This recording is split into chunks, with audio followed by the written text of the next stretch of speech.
4 years ago, on the morning of June 5th, 2015, the day before Sony's E3 press conference, SiliconEra.com released an article saying there was a rumor that a Final Fantasy VII Remake would be announced that night. No one believed it. Some people didn't want it until Square had a good reputation in the eyes of the people. Final Fantasy 15 wasn't out, and some people still had mixed feelings on the 13 franchise. But none of that mattered, as that night, at Sony's E3 press conference, it was announced with this video.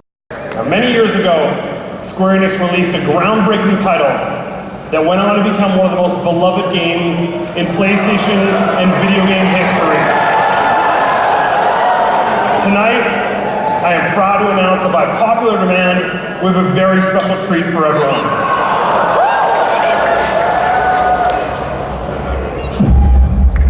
Long ago, we looked upon a foreboding sky. The memory of the star that threatened all burns eternal in our hearts.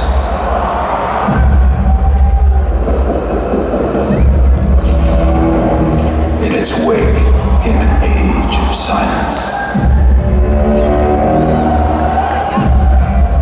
Yet with each fond remembrance, we knew those encountered were not forgotten. That someday we would see them again. Perhaps it was no more than wishful thinking.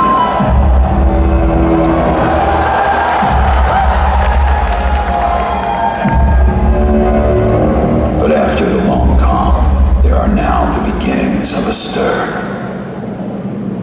The reunion at hand may bring joy, it may bring fear, but let us embrace whatever it brings. For they are coming back. At last, the promise has been made.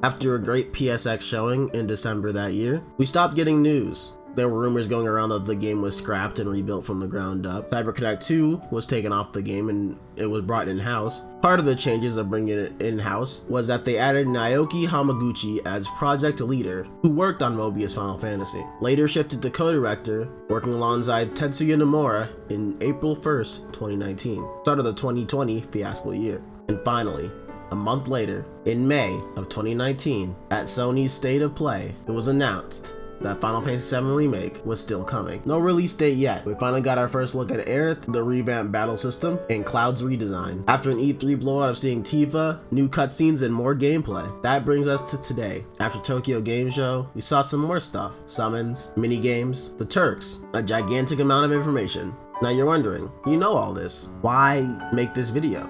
Well, this video is not about talking about the history of the remake. It's talking about why I'm excited for the Final Fantasy VII Remake. I'm excited because I love Final Fantasy VII, I love Final Fantasy. My favorite franchise of all time, loving every single game in it, minus a couple spin-offs.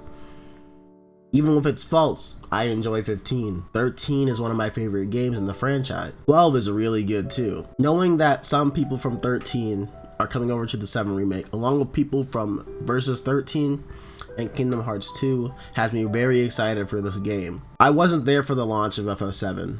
I didn't play it till a couple of years later because I was just a little boy. But this game, I hold up there with Kingdom Hearts 2 in regards to how emotional and attached I am to it. Both games and their characters got me through some rough times. The compilation I really enjoyed because Zack Fair and Cloud Strife's characters really spoke to me as a teenager. The properties of the compilation are not well loved by the community. I stopped talking about FF7 like I did after I got on the internet and found out that it's overrated.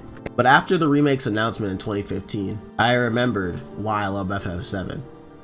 After seeing that announcement trailer, it brought tears to my eyes. I don't have a video for it, so I can't post it on the screen, but I cried. I was so happy because the FF7 franchise that I grew up with, the characters I grew up with, coming back to the PlayStation 4 generation. It had been too long. Well, I mean, not too long, because Crisis Core came out in 2009, so did Advent Children Complete, and some books and stuff coming out. So it was about 4 or 5 years after the compilation ended when it got announced, so not too long. And I still had Versus 13 to look for, 15 to look forward to for a Tetsuya Nomura project before I got put over to Hajime Tabata, and I didn't beat Lightning Returns yet. So I still have my Final Fantasies that I enjoyed and ones that we're looking forward to.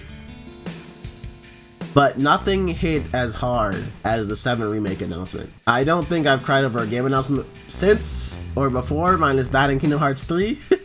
And they're worth it. I love other games too, but there's just something about FF7 and the Final Fantasy franchise in general that just does it for me. There's a certain quality to them that even the lesser games, you can tell, have this love put into them. Now, some people would like to believe that because Sakaguchi is gone, that love is gone.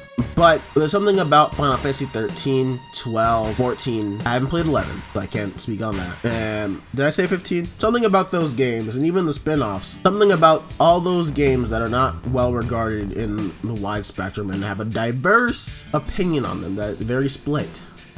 Something about these games that is very premium to them. You don't get this feeling with anything else. I don't know if it's just me. It may be just me, and I might just be a fanboy. But there's a premium feeling to Final Fantasy you don't get anywhere else. I don't get it with Kingdom Hearts, I don't get it with Tales, and I don't get it with Kiseki. And those are my top 4 favorite franchises along with Final Fantasy. There's just something to Final Fantasy you don't get anywhere else. But it might just be the way the UIs are done, the way the characters are, the way stories are told. Even in the stories like 15, which feels very cut off and short, there's something to it. The music is above and beyond anyone else's music, minus maybe Kingdom Hearts, because Yoko Shimura just like snaps with every track. To the gameplay, the enemies, it's all of this just feels premium, high quality.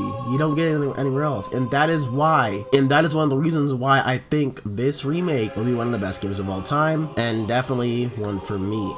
This is why I'm excited for this game. It's giving off this feeling that you don't get anywhere else. It has an emotional attachment for me. These characters that I grew up with, seeing them struggle, them change throughout the game, seeing them come together for these hard times. Even Vincent and Yuffie, who were not in the main story, when they got their compilation stuff, I felt more for them. It's just all this stuff. There's just so much to love about Final Fantasy VII. Now, this is definitely unscripted, as you can tell. I'm just rambling on trying to think of what to say, but I hope I conveyed to you why this is the game of video games. This franchise will always be number 1, and no matter how many games 7 Remake has, I don't think they'll lose that quality. I have no worries for multi-part saga that this game is going to be.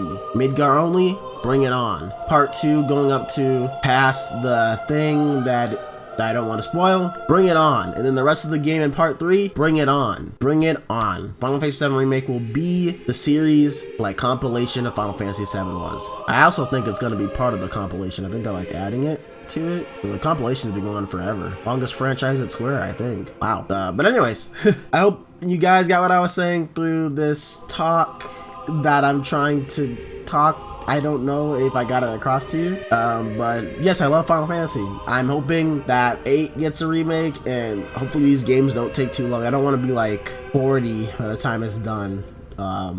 By the time I get 8, Kitase and Nomura won't be there anymore, and all that other stuff. But even if I don't get an 8 remake, if I don't get anything else and it's just 7 remake, I think I'll be content. Alright, thank you guys so much for watching, and peace, crazy games, everybody.